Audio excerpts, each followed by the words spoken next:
Amen. Salut, chers amis, frères et sœurs. Pierre le messager, ici. Alléluia. Donc, ce soir, je l'avais annoncé précédemment, quelques jours auparavant, c'est sur le sujet « Crois seulement ». Vous savez, l'homme étant ce qu'il est, bien souvent, l'homme a besoin de voir, OK, avant de croire. Ben là, regarde, mon ami s'est acheté une nouvelle moto, une belle Harley, telle année, puis tel modèle. Ah ouais, c'est bien souvent, on est sceptique. Lui s'est acheté un Harley, tel modèle, telle année. Ben là, il va falloir que je le voie avant que je puisse croire qu'il s'est vraiment acheté une Harley. On est comme ça. Bien souvent, l'homme, on est comme ça. On doit voir pour finalement croire, ah oui, tu avais raison, tu disais vrai, finalement. Alors, c'est ça, l'homme, chez l'homme, c'est montre-moi et je croirai. Cependant, chez Dieu, c'est tout à fait le contraire. Chez Dieu, c'est crois et je te montrerai. Alléluia. Vous voyez, chez l'homme, montre-moi-les puis je vais croire. Mais Dieu lui demande, crois et je te montrerai par la suite. Amen. Alléluia. Allô, Mariette, sois le bienvenu. Jean-Marc également, soyez le bienvenu. Chers frères, chères sœurs, chers amis. Alors, c'est la rubrique ce soir, la capsule « Crois seulement ». Amen.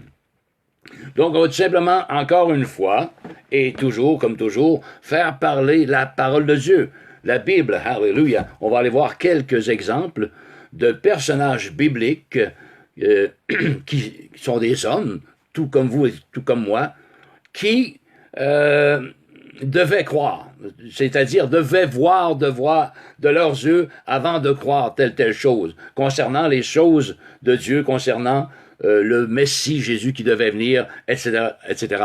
Ils devaient croire. Et on va aller voir tout simplement quelques exemples frappants, OK? Dans les Écritures, en Luc chapitre 24, on va lire de 13 à 31 pour avoir le contexte en gros, OK, grosso modo, sur l'incrédulité. Alors, 24, 14 à 31, ce que nous dit la parole de Dieu. C'est le contexte, c'est Jésus, deux disciples qui s'en allaient sur le chemin d'Emmaüs, OK, vers Emmaüs, et Jésus arrive et va les trouver. Et bon, qu'est-ce que vous discutez en chemin, chers amis? Et on va aller voir ensemble, on va lire, OK? Alors, et voici, ce même jour, deux disciples allaient à un village nommé Emmaüs, éloigné de Jérusalem de 60 stades. Demandez-moi pas c'est combien de milles ou combien de kilomètres, je ne sais pas. En parenthèse, 60 stades. Allô, Suzanne, sois la bienvenue à ce direct. Merci pour le partage également. Amen. Alors voilà, crois seulement. Éloigné de Jérusalem de 60 stades. Et il s'entretenait de tout ce qui s'était passé. Hein. C'est Jésus qui venait d'être crucifié. Et 3 jours après, il est ressuscité. Et on était tout triste. On se demandait où était le corps de Jésus, etc., etc. Donc, ces deux disciples-là étaient tristes et parlaient des choses qui venaient d'arriver, okay, concernant Jésus. Pendant qu'ils parlaient et discutaient, Jésus s'approcha et fit route avec eux. Alors, mais leurs yeux étaient empêchés de le reconnaître. Il leur dit, « De quoi vous entretenez-vous en marchant pour que vous soyez tout tristes, mes amis? » L'un d'eux, nommé Cléopas, lui répondit, « Es-tu le seul qui, séjournant à Jérusalem, Ça le concerne, puis on lui demande cette question-là. Es-tu le seul, Jésus? Mais il ne savait pas que c'était Jésus. Ces gens-là à Jérusalem ne sachent pas ce qui est arrivé ces jours-ci. Quoi? Leur dit-il, Jésus leur dit. Et ils répondirent ce qui est arrivé au sujet de Jésus de Nazareth, qui était un prophète puissant en œuvre et en parole devant Dieu et devant tout le peuple. Alléluia. Et comment les principaux sacrificateurs et nos magistrats l'ont livré pour le faire condamner à mort et l'ont crucifié. Alléluia. Nous espérions que ce serait lui qui délivrerait Israël. Mais avec tout cela, pauvre homme, hein, voici le 3e jour que ces choses se sont passées. Il est vrai que quelques femmes d'entre nous nous ont fort étonnés, s'étant rendues de grand matin au sépulcre, au tombeau, et n'ayant pas trouvé son corps. Elles sont venues dire que des anges leur sont apparus et ont annoncé qu'il est vivant. Alléluia! Amen! Oh, alléluia! Quelques-uns de ceux qui étaient avec nous sont allés au sépulcre également, et ils ont trouvé les choses comme les femmes l'avaient dit. Mais lui, ils ne l'ont point vu.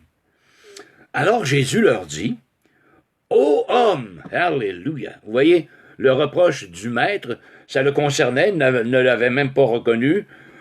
Jésus leur dit à ces deux personnes, ces deux disciples-là tout tristes sur le chemin d'Emmaüs, « Ô homme! » Alléluia! « Sans intelligence, et dont le cœur est lent à croire tout ce qu'ont dit les prophètes. » Vous voyez,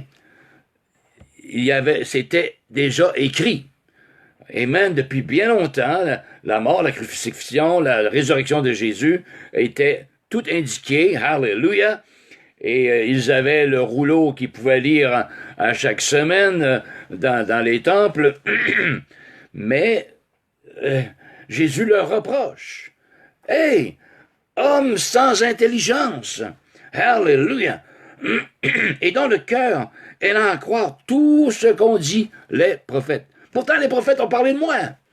Amen.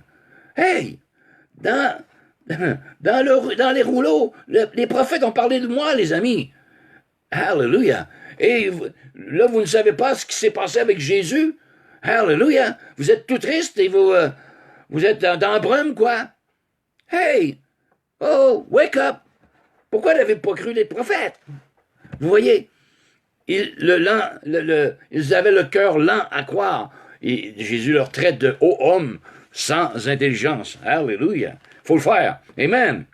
Ne fallait-il pas que le Christ souffrit ces choses et qu'il entra dans sa gloire? Tout a été marqué dans les rouleaux. C'est marqué, ça.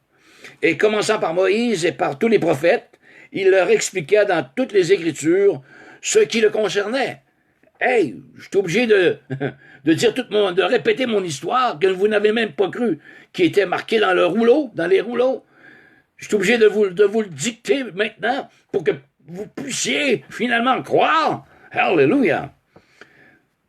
Lorsqu'ils furent près du village où ils allaient, il parut vouloir aller plus loin, Jésus. Mais ils le pressèrent en disant, reste avec nous, car le soir approche. Le jour est sur son déclin et il entra pour rester avec eux.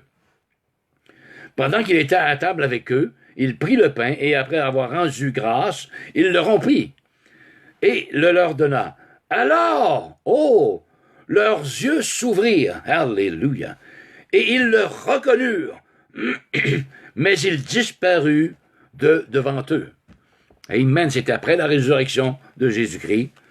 Ah, il a partagé le pain, il l'a béni, Jésus, il l'a donné à ses deux disciples-là, et ça nous dit que leurs yeux s'ouvrirent tout à coup. Et ils le reconnurent, mais il disparut de devant eux.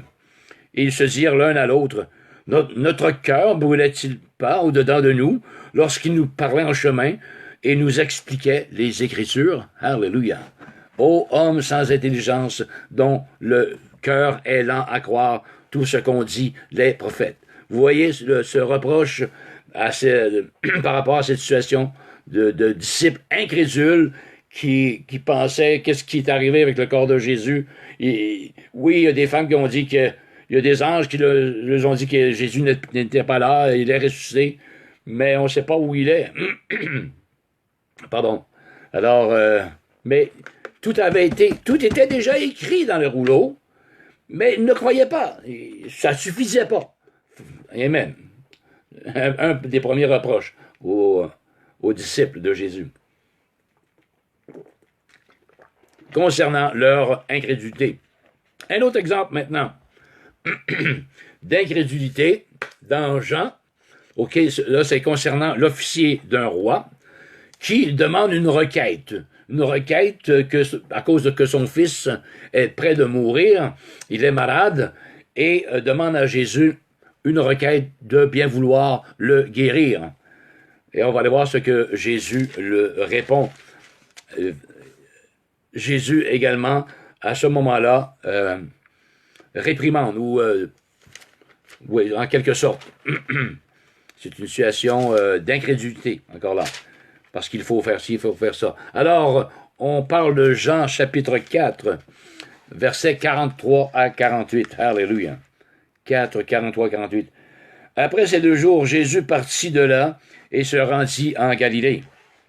Car il avait déclaré lui-même qu'un prophète n'est pas honoré dans sa propre patrie. Lorsqu'il arriva en Galilée, il fut bien reçu des Galiléens, qui avaient vu tout ce qu'il avait fait à Jérusalem pendant la fête, car eux aussi étaient allés à Jérusalem, à la fête. Il retourna donc à Cana, en Galilée, où il avait changé l'eau en vin. Ensuite, il y avait à Capernaum un officier du roi dont le fils était malade. On va voir ça ici, on approche. Ayant appris que Jésus était venu de Judée en Galilée, il alla vers lui et le pria de descendre et de guérir son fils qui était près de mourir. Alléluia. Jésus lui dit, si, S-I, conditionnel, si vous ne voyez des miracles et des prodiges, vous ne croyez point. Voyez encore là, bien souvent, ça prenait, montre-nous vraiment qui tu es. Tu dis, tu es le Fils de Dieu. Et il paraît que tu fais des miracles ici et ça. On voudrait bien en voir. Hein? Les pharisiens, les prêtres d'époque voulaient voir Jésus. Afin que nous puissions croire en toi, dis, fais-nous quelques miracles, Jésus. Vous voyez le cœur de l'homme. Il faut croire, il faut voir avant de croire. Mais avec Dieu, c'est crois, ensuite tu verras. Alléluia. Amen. Donc ici, il dit au centenier, alors Jésus lui dit, si vous ne voyez des miracles et des prodiges, vous ne croyez point. Alors l'officier du roi lui dit, Seigneur, descends avant que mon fils meure. Alléluia. Va, lui dit Jésus, ton fils vit. Alléluia. Voilà la parole de foi de Jésus. Va, lui dit Jésus, ton fils vit. Alléluia. Et cet homme crut à la parole que Jésus lui avait dite. Et il s'en alla. Alléluia. Comme il descendait, ses serviteurs venaient à sa rencontre, à ce centenier-là, lui apportèrent cette nouvelle. Ton enfant vit. Alléluia. Amen. Hein? Yes, oui, ton enfant vit. Il leur demanda à quelle heure il s'était trouvé mieux. Et ils lui dirent, hier, à la 7e heure, la fièvre l'a quitté. Tout bonnement comme ça. Oh, et le père reconnut, alléluia, que c'était à cette heure-là que Jésus lui avait dit, ton fils vit. Yes, alléluia. Vous voyez la parole puissante, la parole créatrice, la parole du Maître, la parole de foi, alléluia. Amen. Et cette parole, frères et sœurs, nous pouvons, amen, l'avoir dans de nous. Cette parole créatrice, cette parole de foi, au nom de Jésus-Christ de Nazareth. Toujours au nom du Seigneur. Alléluia. Et non en notre propre nom. Amen. Alléluia. Ton fils vit et il crut, lui et toute sa maison. Amen. Jésus fit encore ce second miracle lorsqu'il fut venu de Judée en Galilée. Alors, voici cette deuxième exemple, cette deuxième situation dont Jésus dit sous une attitude de reproche, il faut que vous voyiez des miracles afin de croire, vous autres, là. Hein? Vous ne pouvez pas croire qui je suis. Parce que les prophètes n'ont parlé. Non, il faut que vous voyiez des miracles avant. Hein? Vous voyez? Un peu comme nous. C'est la même chose aujourd'hui. Nous sommes toujours des hommes et on a toujours besoin de, bien souvent, ben, montre-moi ce que tu avances, puis je vais croire par la suite. Hallelujah. Mais c'est pas ça que la foi demande. La foi que Dieu demande, c'est crois d'abord, hallelujah, et tu verras par la suite. Amen. Oh, hallelujah. Donc, vous voyez, c'est l'officier du roi. Un autre exemple d'incrédulité. Oh, notre fameux Thomas. Bonsoir, Françoise. Ça va bien? Sois la bienvenue à ce direct sur Croix seulement. C'est une autre situation d'incrédulité concernant notre fameux Thomas. Vous savez, il y a beaucoup de monde qui ne connaissent pas la parole de Dieu comme telle. OK? Pourtant, le nom de Thomas est connu. Ah, tu crois pas comme Thomas. Tu es un vrai Thomas. Ça, bien souvent, les gens du monde, un vrai Thomas, là. Tu crois pas. N'est-ce pas? Ou l'apôtre Pierre. On ne connaît pas la parole de Dieu, mais bien souvent, on dit, il y en a un, moi, qui au travail, qui me dit, dans les passages, quand il me voit passer, je m'appelle Pierre, et il dit, Pierre, tu es Pierre, et sur cette pierre, je bâtirai mon église. Là, je me retourne et dis, Amen! Exactement. Oui, on ne connaît pas la parole de Dieu, mais des personnages clés, on les ressort tout à coup. Ou David, on prend l'exemple de David et Goliath, hein, lorsque une grosse compagnie qui va en cours contre un seul individu ou une famille. Bon, bien souvent, on dit David contre Goliath. Hein? Dans les reportages à la télé, on prend l'exemple de David, le petit David, et du gros Goliath. On connaît l'histoire. On ne connaît pas l'histoire, mais on sait que David et Goliath se sont affrontés. Mais ce que l'on ne sait pas, par contre, dans les personnes qui disent ça, c'est que le petit David a gagné.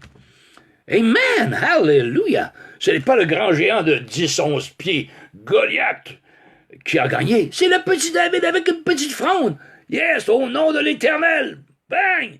En plein ici. Amen. Et le gros géant, paf! Sur le dos. Ensuite, le petit David a pris son épée et il a coupé la tête. Hallelujah! Et c'est toujours avec la puissance de Dieu. Hallelujah! Et Dieu choisit les choses simples, les choses folles de ce monde. Il a choisi une fronde. Un petit gars. Amen, avec une petite fronde. Amen. C'est stupide. À première vue, c'était un non-sens. Mais derrière la fronde était la puissance de Dieu, la parole de foi. David avait prononcé, toi, tu vas tomber, tu as insulté le peuple de Dieu, ainsi de suite.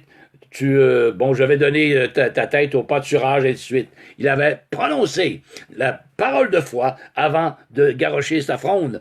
Amen. Et Dieu a fait en sorte que, amen, elle est tombée raide mort. Alléluia. C'est une parenthèse. Donc, un autre exemple, Thomas, ça dure. C'est-à-dire, Thomas, Jean 20, chapitre 20. Qu'est-ce que nous dit le Seigneur à Thomas? 19 à 29. Alléluia. Alors le soir de ce jour, qui était le premier de la semaine, les portes du lieu où se trouvaient les disciples étant fermées à cause de la crainte qu'ils avaient des Juifs, Jésus vint, se présenta au milieu d'eux et leur dit, « La paix soit avec vous. » Même les portes fermées, alléluia, Jésus vint. N'est-ce pas? Amen. C'est du surnaturel, bien entendu. C'est le surnaturel. Alléluia. Où suis-je? La paix soit avec vous. Et quand il lui dit cela, il leur montra ses mains et son côté. Les disciples furent dans la joie en voyant le Seigneur.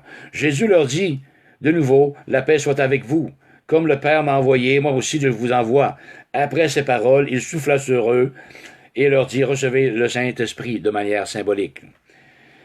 ceux à qui vous pardonnerez les péchés, ils leur seront pardonnés, et ceux à qui vous les retiendrez, ils leur seront retenus. Alléluia.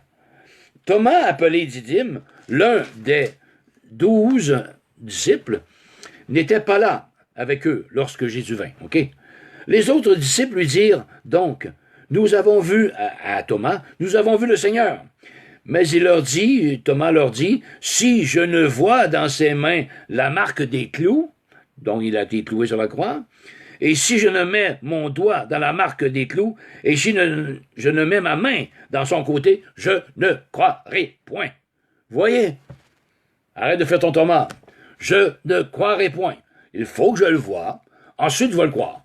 Mais là, vous me dites qu'il est apparu, qu'il est ressuscité. Ouais. Mais je n'y crois pas. OK? Lorsque je verrai, je le toucherai. Là! À ce moment-là, je vais y croire. Vous voyez? Tout à fait l'inverse de ce que Dieu demande. Alléluia. 8 jours après, les disciples de Jésus étaient de nouveau dans la maison et Thomas se trouvait avec eux. Jésus vint, les portes étant fermées encore une fois, se présenta au milieu d'eux et dit, « La paix soit avec vous. » Puis il dit à Thomas, « Avance ici ton doigt et regarde mes mains. » Alléluia. « Avance aussi ta main et mets-la dans mon côté. » Amen. Alléluia. « Et mets-la dans mon côté et ne sois pas incrédule, mais crois. Je suis ressuscité. Les autres disciples te l'ont dit que j'étais ressuscité. Tu ne l'as pas cru. Tu me vois maintenant. Tu as mis ta main, tu as mis ton doigt. Crois maintenant. Alléluia. Crois, Thomas. Thomas lui répondit, « Mon Seigneur et mon Dieu. » Après avoir vu la preuve, ça lui prenait une preuve. « Mon Seigneur et mon Dieu. » Alléluia.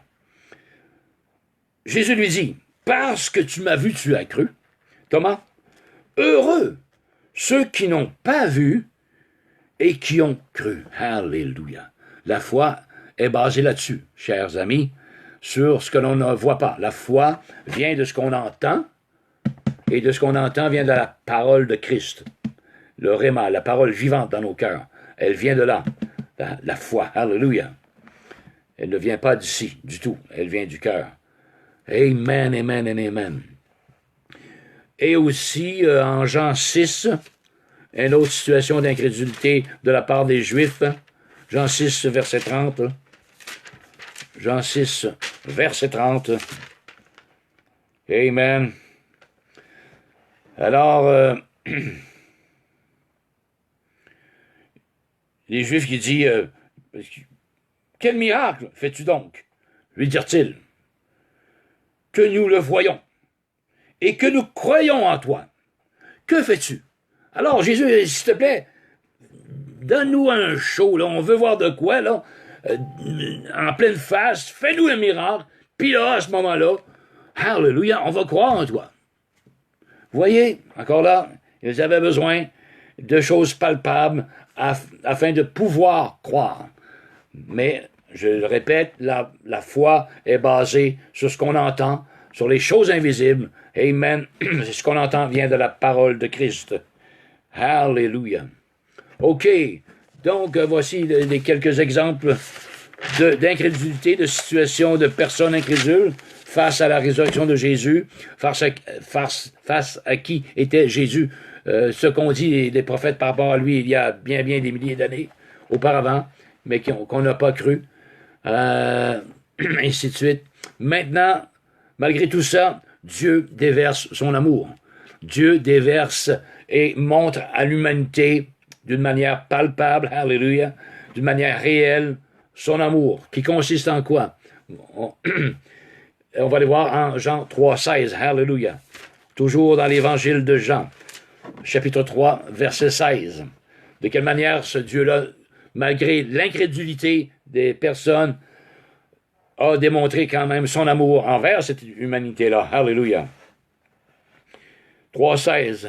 Alors Dieu, en effet, car Dieu a tant aimé le monde qu'il a donné son Fils unique, afin que quiconque croit en lui ne périsse point, mais qu'il ait la vie éternelle. Dieu, en effet, n'a pas envoyé son Fils dans le monde pour qu'il juge le monde. Absolument pas.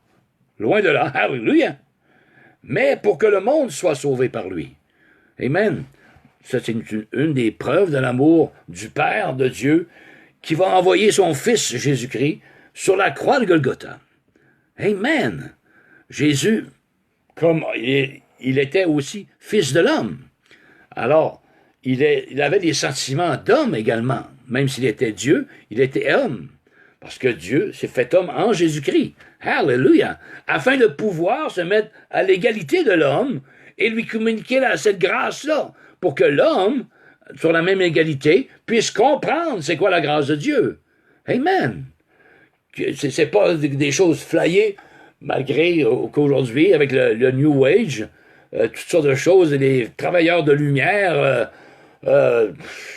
nommez-en, on essaye de rejoindre Dieu avec une conscience surélevée, blablabla, ça a l'air vraiment compliqué, les affaires.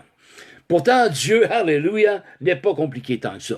Dieu s'est humilié en donnant son Fils, en prenant la forme d'un serviteur et en devenant semblable à l'homme, dans une chair semblable à celle du péché, la Bible nous dit, afin de communiquer la grâce de Dieu vis-à-vis, son vis-à-vis. Amen. Homme avec homme. Jésus qui était fils d'homme, fils de l'homme. Alléluia. Dieu s'est humilié, il n'est pas compliqué du tout. L'homme, alléluia, qui invente des religions, se complique la vie réellement. Alléluia. Et pense qu'il a, que le Dieu se cherche avec la tête, avec la conscience, avec l'âme, mais ça n'en est rien. Dieu se révèle au moyen de son Fils dans l'esprit de l'homme, et non dans l'âme de l'homme, et non dans son raisonnement, alléluia, et non par les sentiments. Amen, alléluia. C'est la parole de Dieu qui est sûre et certaine. Donc, on a dit, Jean 3,16, Dieu a tant aimé le monde qu'il a donné son Fils Jésus-Christ, afin que quiconque croit en lui ne périsse point, mais qu'il ait la vie éternelle. Périsse point, périr en enfer, loin de la face de Dieu, mais qu'il ait la vie éternelle, dans la paix, dans la joie, dans le repos éternel, au paradis, dans la présence de Dieu. Alléluia. Tout à fait le contraire. Et c'est question d'éternité. Il y a plus de retour après ça, là. T'es d'un bord, ben t'es de l'autre. Il n'y a pas de purgatoire. Du tout. Oubliez ça. T'as le ciel, t'as l'enfer, il n'y a pas de purgatoire. Alors, alléluia. Ça vous dit prendre garde. Garde aujourd'hui. Aujourd'hui même. On continue. Donc, et on va aller voir en Philippiens, dans les épîtres aux Philippiens. Que nous dit Philippiens, chapitre 2, versets 6 à 8.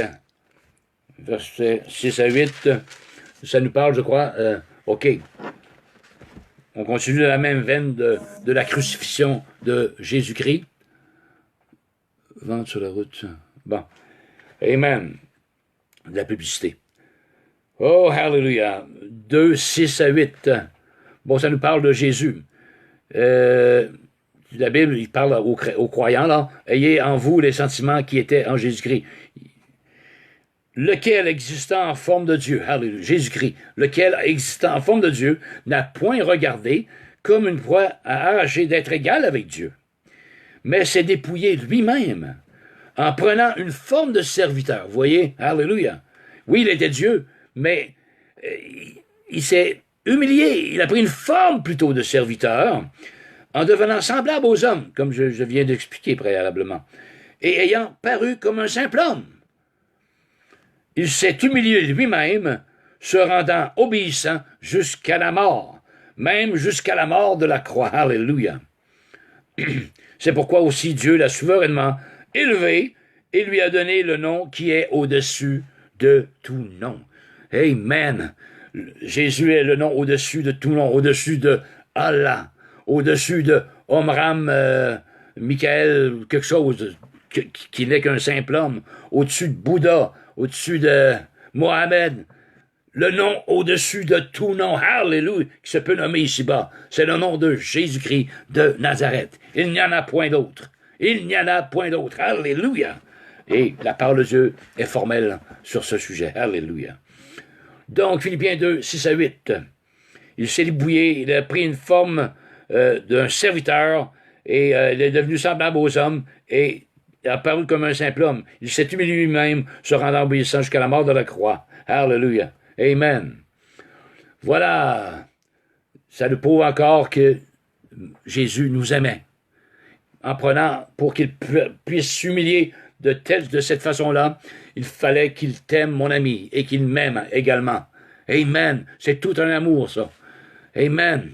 Dieu qui a quitté son lieu éternel, Alléluia, son palace céleste, est descendu sur cette terre en serviteur, en prenant la forme d'un simple serviteur, et pour communiquer d'homme à homme la grâce de Dieu. Ça, c'est de l'amour. Ça, c'est de l'amour en ketchup, comme on dit. Alléluia. Amen. Il n'y a pas de plus grand amour que de donner sa vie. Mais il est parti. Amen. Il était auprès du Père, la Bible nous dit, dans les lieux très hauts. Mais il a quitté. Il est descendu sur la terre pour communiquer la grâce de Dieu aux hommes. S'est humilié lui-même. Pensez-y, chers amis. Pour toi et pour moi. Hallelujah. Pour nous donner la vie éternelle également. Amen. Et également, ça va être un petit peu long à lire, mais on va voir son amour qui est toute significative, toute décrite en Ésaïe, le chapitre 53. Alléluia. OK, qui a cru à ce qui nous était annoncé? Qui a reconnu le bras de l'Éternel? Il s'était levé devant lui comme une faible plante, Jésus, comme un rejeton qui sort d'une terre desséchée. Toujours Jésus dont on parle. Il n'avait ni beauté ni éclat pour attirer nos regards, et son aspect n'avait rien pour nous plaire. Méprisé et abandonné des hommes, homme de douleur et habitué à la souffrance, alléluia, semblable à celui dont on détourne le visage. Nous l'avons dédaigné. Nous n'avons fait de lui aucun cas. Et c'est encore la même chose aujourd'hui. On parle de Jésus-Christ, de l'amour de Dieu, ce que Jésus a fait sur la croix, et on n'en fait pas de cas. Amen. On n'en fait pas de cas. Donc Jésus, là, qu'est-ce que ça me fout, ça, moi? Comprenez-vous? On n'en fait pas de cas. C'est la même, encore plus aujourd'hui. Alléluia. La Bible n'en parle. Nous l'avons dédaigné. Nous n'avons fait de lui aucun cas. Cependant, la Bible nous dit, Amen, même si tu n'en fais pas de cas, mon ami, vois, cependant, ce sont tes souffrances qu'il a portées. Même si tu n'en fais pas de cas, ce sont tes souffrances qu'il a portées. C'est de cette douleur, de tes douleurs qu'il s'est chargé. Et nous l'avons considéré comme puni, frappé de Dieu et humilié. Oh, alléluia. Mais il était blessé pour tes péchés, brisé pour tes iniquités. Le châtiment qui te donne la paix est tombé sur lui. Oh, alléluia. Et c'est par ses meurtrissures que tu es guéri également. Amen. Tu étais errant comme une brebis. Chacun suivait sa voie, sa propre voie, et l'Éternel a fait retomber sur lui l'iniquité de nous tous. Ton iniquité est tombée sur Jésus. Amen. Afin de te l'enlever. Amen. Afin de te déculpabiliser devant Dieu. Amen. Ça, c'est de l'amour. Amen. Allô, David Thibault. Alléluia. Regarde. Anyway. Guilain, salut, cher Guilain. Soit, il est le bienvenu. Amen, excusez-moi.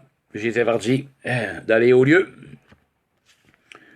OK, il a été, toujours en parlant de Jésus, c'est l'iniquité de nous tous qui s'est chargé. Il a été maltraité, opprimé. Il n'a point ouvert la bouche, semblable à un agneau qu'on mène à la boucherie, à une brebis muette devant ceux qui l'attendent. Il n'a point ouvert la bouche. Alléluia. Il a été enlevé par l'angoisse et le châtiment, et parmi ceux de sa génération, qui a cru qu'il était retranché de la terre des vivants et frappé pour les péchés de mon peuple. Il a été frappé pour tes péchés, mon ami. Alléluia. Et pour les miens. Amen. C'est la raison pour laquelle qu'il s'est rendu jusqu'à la croix. Amen. Afin d'enlever ta culpabilité, d'enlever ton péché. Si tu crois seulement. Cependant, si tu crois seulement. Alléluia. Frappé pour les péchés de mon peuple, on a mis son sépulcre, le tombeau, parmi les méchants. Son tombeau avec les riches, quoiqu'il n'eût point commis de violence, et qu'il n'y eût point de fraude dans sa bouche. Il a plu à l'Éternel de le briser par la souffrance. après avoir livré sa vie en sacrifice pour le péché. C'est Jésus en réalité qui a offert sa vie lui-même pour les péchés du monde entier. Alléluia. Tes péchés, cher ami, et mes péchés. Alléluia. À l'eau claire, soyez les bienvenus. Amen et amen. Alors, il verra une postérité et prolongera ses jours, et l'œuvre de l'Éternel prospérera entre ses mains. À cause du travail de son âme, il rassasiera ses regards. Et par sa connaissance, mon serviteur justifiera beaucoup d'hommes. Toi et moi, on peut être justifiés. Amen. Si tu crois seulement. Alléluia. Amen. Il a été mis au nombre des malfaiteurs. Bon, parce qu'il a porté les péchés de beaucoup d'hommes. Alléluia. Es-tu au travers de ces hommes-là, dont tes péchés ont été portés par Christ? Je te le souhaite. Alléluia. Si c'est pas fait, tu peux dès ce soir, tu peux le faire. Amen.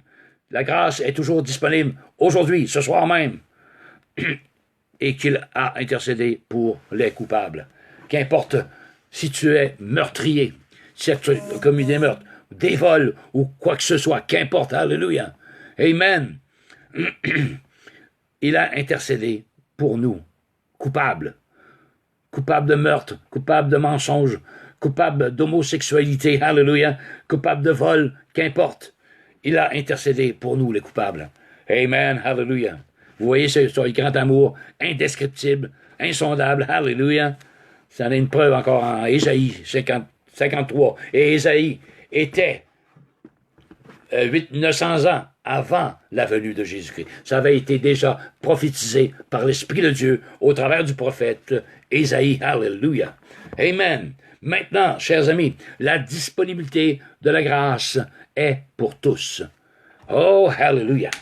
Amen. Ce que l'on vient de voir, cette grâce-là, l'amour de Dieu pour l'humanité, ce que Jésus a accompli, ce que Dieu a accompli par son Fils Jésus, vis-à-vis l'homme, vis-à-vis à l'égard de l'humanité, eh bien, maintenant, la grâce est disponible pour tous. Amen.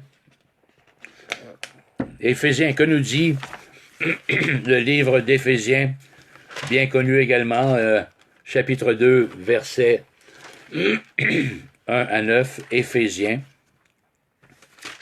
chapitre 2.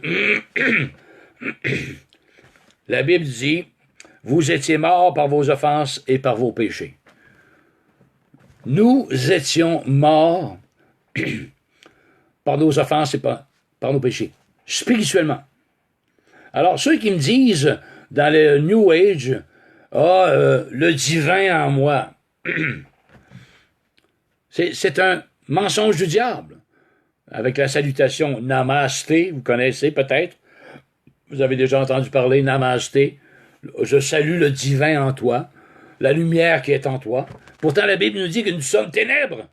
Avant de connaître Jésus-Christ de Nazareth, nous sommes ténèbres. Alléluia. Et non lumière. La vraie, véritable lumière, c'est Jésus-Christ.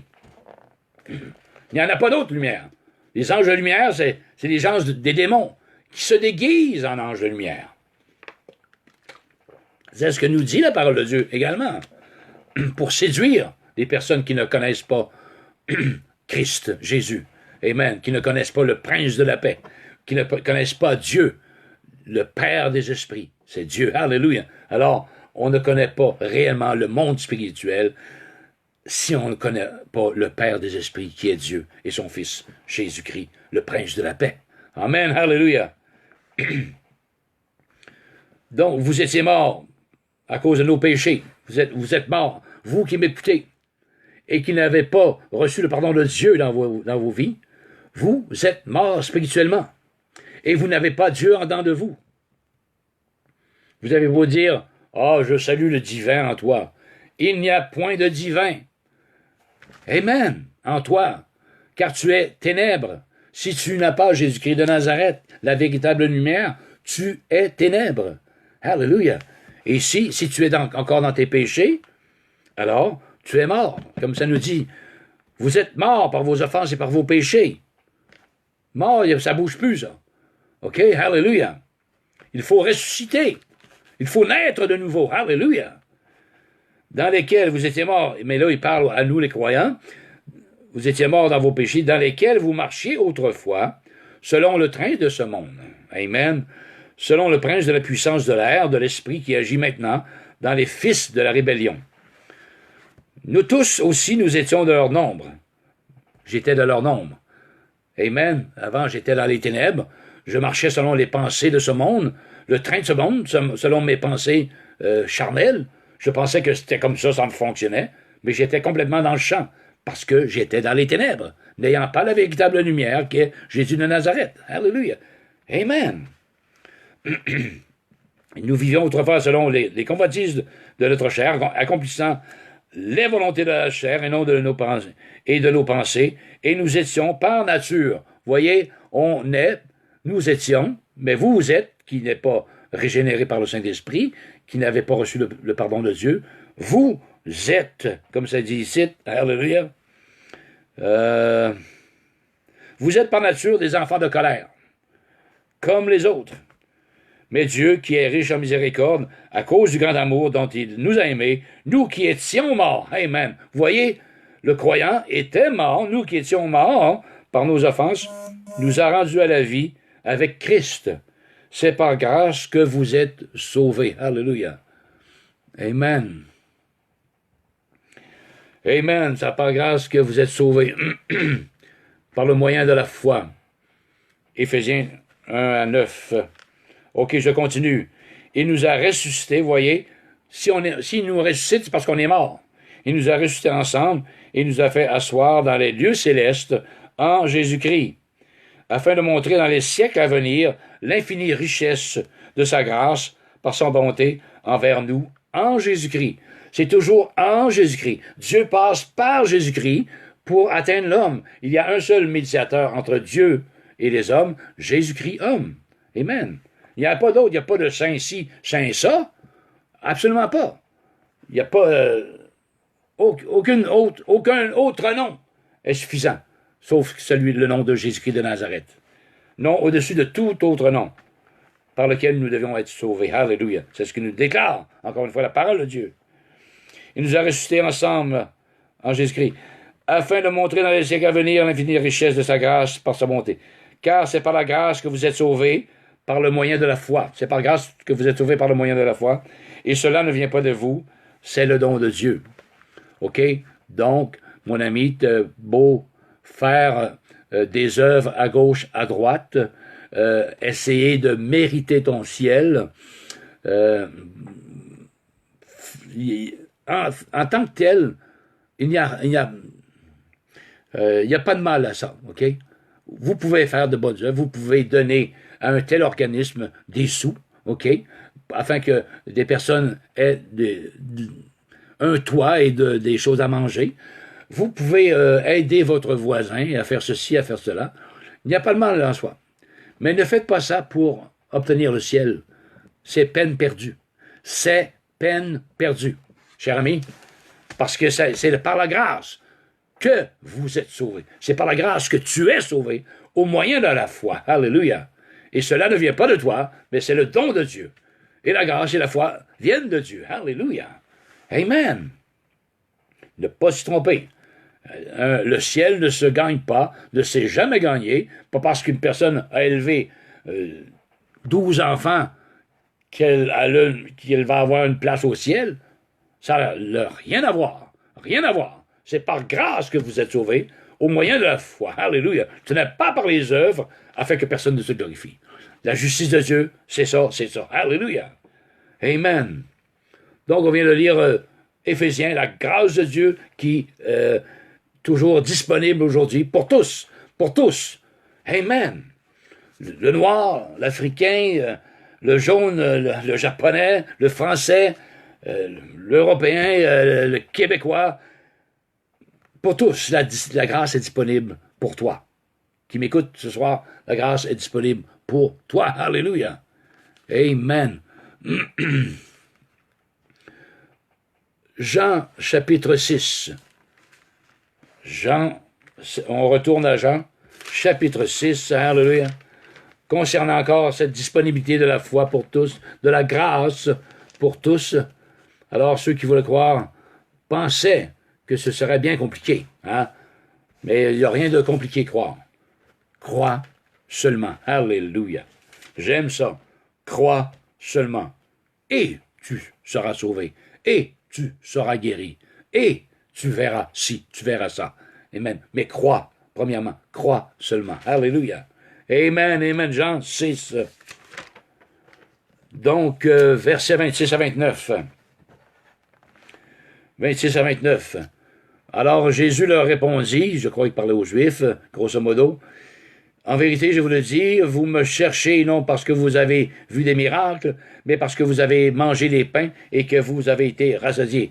Travaillez non pour la nourriture qui périt, mais pour celle qui subsiste, pour la vie éternelle, et que le Fils de l'homme vous donnera la vie éternelle. Car c'est lui que le Père, que Dieu a marqué de son sceau. Le Père, ou Dieu, c'est Jésus-Christ qui l'a marqué de son sceau. Il n'y a pas personne d'autre que Jésus-Christ. Encore une fois, alléluia. Car c'est lui que le Père, que Dieu a marqué de son sceau. Ils lui dirent donc, que devons-nous faire pour faire les œuvres de Dieu?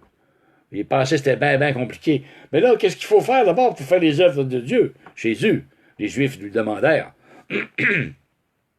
Tout simplement, il lui dit, il leur dit, l'œuvre de Dieu, c'est que vous croyez en celui qui l'a envoyé, c'est-à-dire en moi, en Jésus. Amen. L'œuvre de Dieu, c'est de croire de votre cœur à celui qui l'a envoyé, Jésus de Nazareth. Moi, Jésus, alléluia. L'œuvre de Dieu, c'est que vous croyez en celui qui l'a envoyé. Amen. Voyez, la simplicité. Crois seulement. Amen. Amen. Alléluia. Il n'y a rien de compliqué là-dedans. Rien de compliqué là-dedans. C'est pour ça, à un moment donné, la Bible nous dit que qu'il faut être comme un enfant. Croire. Comme le royaume des cieux appartient aux enfants et à ceux qui leur ressemblent. Amen, amen. La simplicité d'un enfant. Crois seulement. Oh, hallelujah. Maintenant, cette grâce qui nous donne d'avoir accès à la vie éternelle, et en résumé, c'est quoi aussi la vie éternelle? Cette grâce-là nous donne la vie éternelle. On a vu que c'est quoi l'œuvre de Dieu. Maintenant, c'est quoi la vie éternelle? Jean 17, c'est vraiment pas compliqué non plus. De qu'est-ce que ça comporte? Qu'est-ce que ça comprend, la vie éternelle? Pardon. Jean chapitre 17, versets 1, 2, 3. Alléluia. Alors, après avoir ainsi parlé, Jésus leva les yeux au ciel et dit, Père, l'heure est venue, glorifie ton Fils, afin que ton Fils te glorifie. Il parlait de lui-même. Selon que tu lui as donné pouvoir sur toute chair, afin qu'il accorde la vie éternelle à tous ceux que tu lui as donnés. Amen. Pas les autres, mais à tous ceux que tu lui as donnés. Les croyants. Pas les incroyants, les croyants seulement.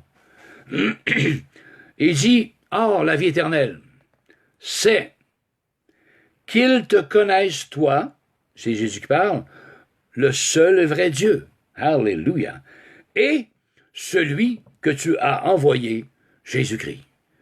Alors, si tu ne connais pas Dieu, personnellement, et que tu ne connais pas non plus celui que Dieu a envoyé sur terre, Jésus-Christ de Nazareth, de manière intime, au moyen de la foi, si tu ne les connais pas, tu n'as nullement la vie éternelle en toi. Tu es toujours dans les ténèbres du dehors. Amen. Tu es toujours dans les ténèbres du dehors. Tu n'as aucune véritable lumière en toi. Hallelujah. Si tu ne connais pas Dieu et celui que tu as envoyé, que Dieu a envoyé, Jésus, si tu ne le connais pas non plus, tu es dans tes péchés, tu es dans les ténèbres par-dessus la tête. Et si tu meurs de cette manière-là,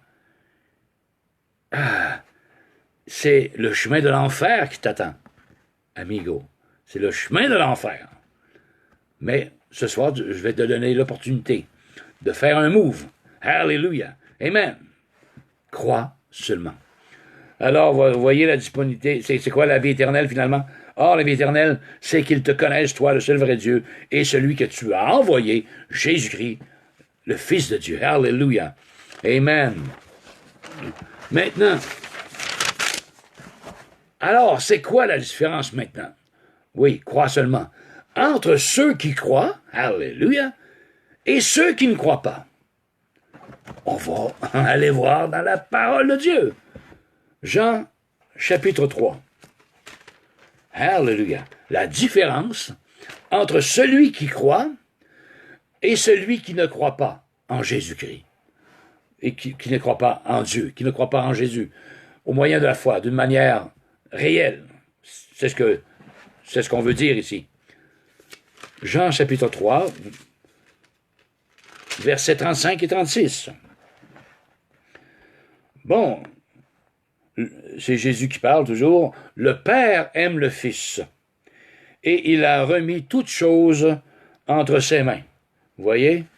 Le Père se dégage d'une certaine manière, remet toutes choses entre les mains de Jésus-Christ. C'est Jésus-Christ, alléluia, qui va te ressusciter et qui va te juger au dernier jour. C'est la parole de Dieu qui va te juger au dernier jour. Si tu n'y crois pas. Si tu persistes à ne pas y croire, c'est cette même parole que je t'annonce ce soir qu'il va te juger. Si tu te sens jugé ce soir, alléluia, ce n'est pas moi qui te juge, c'est la parole que je dis. Amen. Et si tu ne veux pas croire en cette parole-là, alors le jugement va continuer jusque dans l'éternité. À moins que tu te repentes de tes péchés et que tu crois au Seigneur Jésus, alléluia, et que tu crois que Jésus, le sang de Jésus a été suffisant pour pardonner tous tes péchés et pour te justifier, si tu crois ça de tout ton cœur, eh bien, tu vas passer de la mort à la vie. Alléluia. Tu ne viendras pas en jugement, mais tu es passé de la mort à la vie éternelle. De la mort spirituelle à la vie spirituelle, donc éternelle. Vous voyez? Alléluia. La grâce est pour tous. La grâce est disponible pour tous. Alléluia. Sans exception. Qu'importe la race, la langue, la nationalité, qu'importe. La grâce est disponible pour tous. Alléluia. Dès maintenant. N'attendez pas demain matin. Peut-être qu'il sera trop tard. Dès maintenant. Amen. Donc, je relis tout simplement 3, 35, 36. OK. Celui qui croit, je continue, celui qui croit au Fils a la vie éternelle. Vous voyez? Le croyant a la vie éternelle. Il croit en Jésus-Christ, il croit en Dieu qui a envoyé son Fils Jésus. Il a la vie éternelle. S'il continue à marcher dans l'intégrité, dans la pureté, dans la sainteté, par contre, jusqu'à son dernier souffle. Par contre. Alléluia. Celui qui ne croit pas, lui, ne croit pas au Fils, ne verra point la vie.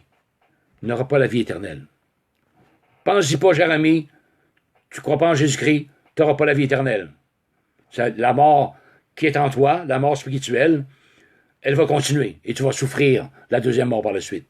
Si tu ne te repens pas de tes péchés. Alléluia.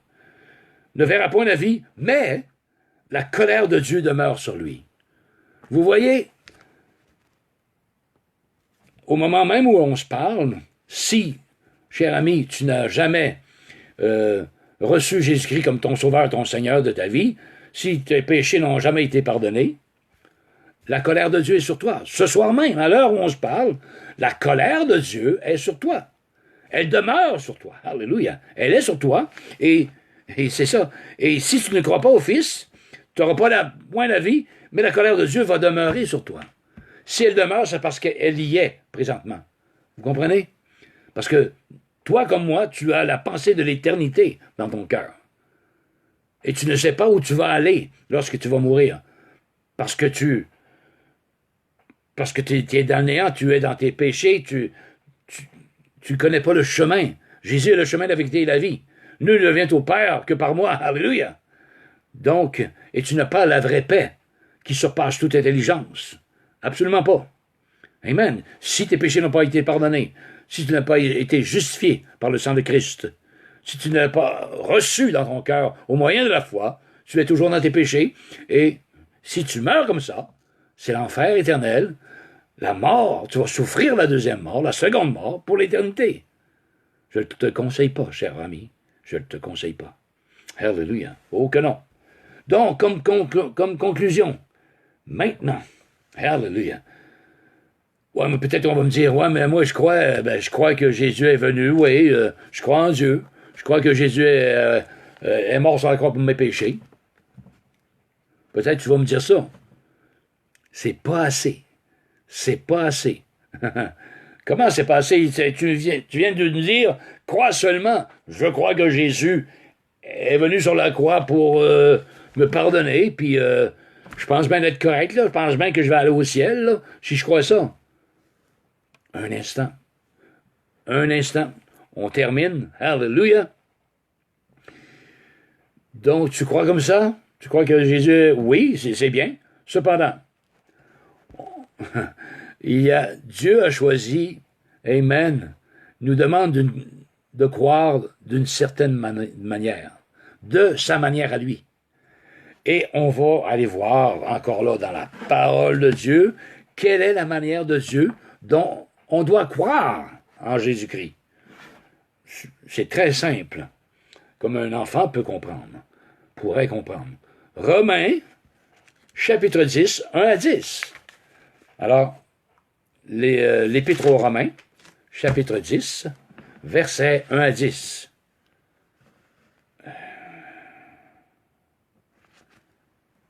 Un à 10, voilà. OK, 1 à 10 pour comprendre le contexte. Alors, frères, le vœu de mon cœur et ma prière à Dieu pour eux, c'est qu'ils soient sauvés. Ou pour toi, c'est que tu sois sauvé.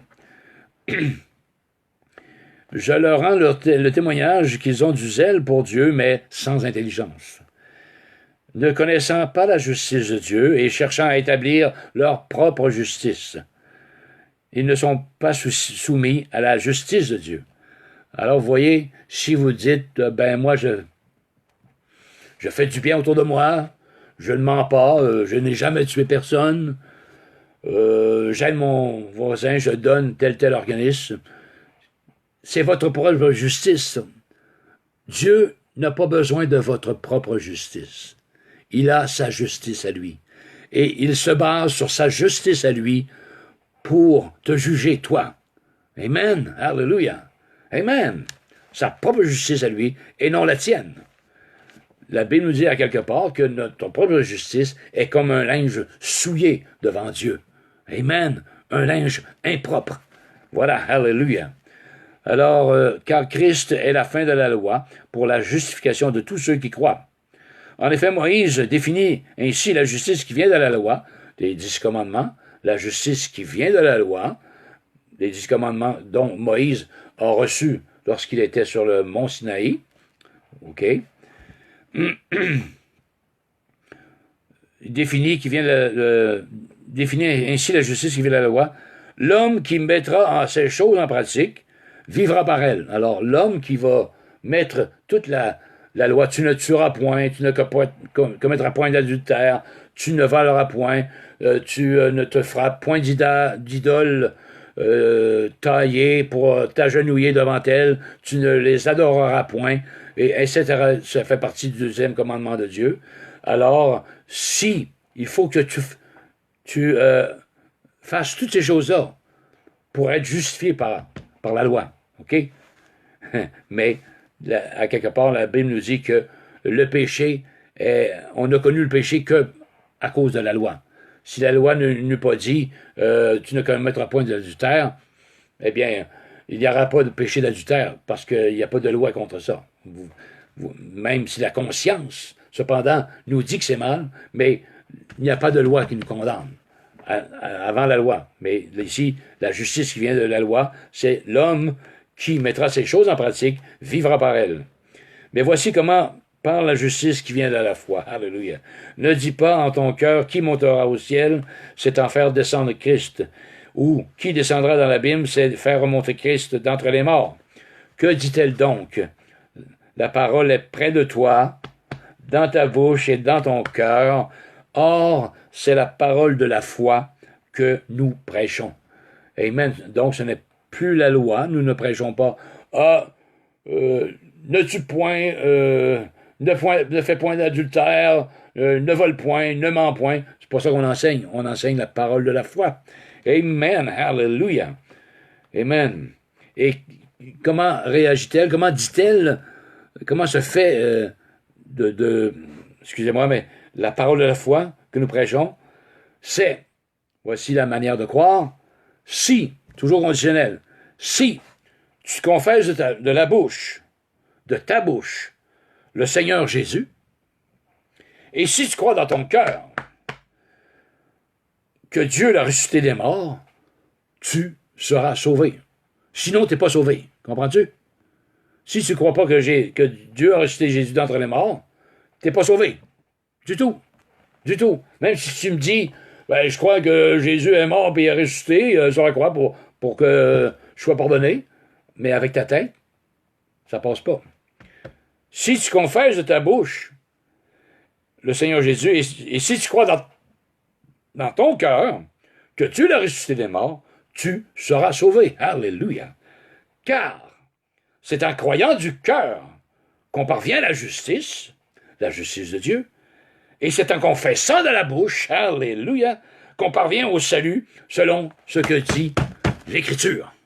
Oh, alléluia, selon ce que dit l'Écriture. Confesse de ta bouche, crois dans ton cœur, alléluia. C'est la seule et unique manière, amen, d'obtenir le salut gratuit en Jésus-Christ. Si tu crois, si tu confesses de ta bouche, si tu crois dans ton cœur. Vous voyez, le salut est conditionnel à croire seulement. Vous voyez? Hallelujah. Pas plus compliqué que ça. Mais ne dis pas, ben, oh, je crois que Jésus est mort pour mes péchés sur la croix, blablabla. Bla, bla, bla. C'est beaucoup plus profond que ça. Si tu confesses de ta bouche, alléluia. Amen, le Seigneur Jésus, si tu crois dans ton cœur que Dieu l'a ressuscité des morts, tu seras sauvé. Car c'est en croyant du cœur qu'on parvient à la justice, et c'est en confessant de la bouche qu'on parvient au salut, selon ce que dit les Écritures. Amen, amen. Donc, cher ami, n'attends pas demain. Tu ne sais pas ce qu'un jour peut t'enfanter. Je le répète, je l'ai déjà dit, peut-être que demain matin, ton corps sortira sur une civière de la maison chez vous. Peut-être. On ne le sait pas à l'avance. Peut-être. Dieu peut te redemander ton âme n'importe quand. Amen. Prêt, pas prêt, comme on dit, moi j'y vais pareil. Alléluia. Amen. Amen. Dieu peut redemander ton âme ce soir, cette nuit, et sortir les pieds devant de la porte de chez toi. Amen. Et descendre dans le deuil des enfants et une femme. Ou quelque chose de ce genre-là. Mais je ne te le souhaite pas. Je ne te le souhaite nullement. Amen. Tu dois confesser de ta bouche le Seigneur Jésus et croire du cœur. Ce n'est pas de croire ici avec l'âme, avec les sentiments ou quoi que ce soit, du tout. Mais croire du cœur. Alléluia. Amen. Donc, ceci termine cette capsule. Crois seulement. Mais on a vu la différence entre ceux qui croient, hein, ceux qui ne croient pas. Ceux qui croient vont avoir la vie éternelle. Ceux qui ne croient pas n'auront pas la vie. Mais la colère de Dieu demeure sur toi. Donc, si tu ne crois pas maintenant, tu n'as jamais cru, la colère de Dieu est sur toi. Même si tu dis, ben, je pense, on dirait pas que Dieu m'en veut, quoi que ce soit. Peut-être. Mais la colère de Dieu demeure sur toi. Elle est sur toi présentement. Si tes péchés n'ont pas été pardonnés, si tu n'as pas été justifié au moyen de la foi, amen, si tu n'as pas accepté cet amour, amen, de Dieu au travers de son Fils, Jésus-Christ, qui s'est humilié lui-même, qui s'est donné en rançon pour plusieurs, alléluia. Si tu fais fi, comme on a lu dans Ésaïe 53, on ne fait de lui aucun cas. Cependant, ce sont tes péchés qu'il a subis, qu'il a portés sur la croix. Ce sont tes péchés, tes iniquités. Il a été blessé, et ces meurtrissures qu'il a subies, c'était pour ta guérison physique également. Alléluia. Alors, ne fais pas fi, OK? N'en fais pas aucun cas. Fais-en réellement ton cas de salut, plutôt. Éternel. pense à ton âme, à ton esprit, qui va vivre éternellement. Ton corps va aller sous terre, mais ton être, soit qui va dans l'abîme ou en enfer, qui va dans le lac de feu, souffrir la seconde mort, ou si tes péchés ont été pardonnés et que tu continues à vivre dans la pureté, dans la sainteté, dans la justice de Dieu, et tu meurs comme ça, alors c'est la vie éternelle qui t'attend. Dans le repos et la paix éternelle, dans la présence de Dieu pour l'éternité. C'est deux choix qui ne dépendent que de ton choix. Maintenant, crois seulement, je te dis, cher ami, crois seulement. Alléluia. Je vais tout simplement clore en prière et joins-toi à moi, si tu veux recevoir Jésus-Christ comme ton Sauveur et ton Seigneur, Alléluia, de ta vie. C'est le Saint-Esprit qui te convainc de péché, de justice et de jugement. Et ce n'est point un homme, c'est le Saint-Esprit. Et fais attention de ne pas blasphémer contre le Saint-Esprit. Alléluia. Père céleste, amen, ta parole est ta parole. Ta parole ne ment point. Alléluia. Tu nous dis de croire seulement. De croire que c'est Dieu, alléluia, qui a envoyé Jésus afin de nous donner la vie éternelle, que nous soyons sauvés par ton Fils Jésus-Christ, qu'il a payé une fois pour toutes sur la croix de Golgotha. Son sang a suffi pour le pardon de tous nos péchés depuis notre naissance à aujourd'hui. Amen. Merci pour ce si grand amour que tu as démontré à l'humanité, ô Éternel. Oh, alléluia. Vois ces gens, Saint-Esprit, qui vont écouter par la suite cette capsule. Touche-les d'une manière spéciale, ô Dieu, alléluia. C'est toi qui convaincs de péché, de justice et de jugement. Oh Dieu, alléluia. Touche-les là où ils sont présentement. Oh Jésus, Jésus, Jésus. Amen. Amen. Et je voudrais prier également sur ceux qui sont malades dans leur corps, peut-être ce soir. Amen. Dieu est un Dieu de compassion et par ses meurtrissures, il t'a guéri. C'est déjà accompli, ces choses faites. Alléluia. Tu n'as qu'à croire seulement. Crois seulement. Amen. Toi qui as mal, qui as un cancer, quoi que ce soit, mal ici, mal là, qu'importe, oh Dieu, alléluia.